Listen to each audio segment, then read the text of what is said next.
السلام عليكم متابعي قناة ساوند بوينت. نرجو دعم قناتنا بالنشر والاشتراك لنستمر بنشر المزيد بعون الله. كيف تبدو أصوات الكواكب؟ سنعرض عليكم الآن مجموعة أصوات لعدة كواكب وأقمار كما تم تسجيلها من الفضاء الخارجي.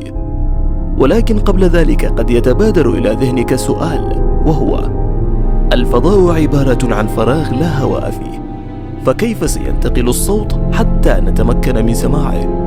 الإجابة: كما نعلم أنه يمكن تحويل الطاقة من شكل إلى آخر، حيث أن أصوات الكواكب هي عبارة عن موجات راديو تنتج بسبب الحركة وتنتقل دون الحاجة إلى وسيط ناقل، حيث يتم التقاط هذه الموجات بواسطة الأقمار الصناعية والمركبات الفضائية غير المأهولة، ومن ثم يتم تحويلها إلى موجات صوتية ستسمعها الآن.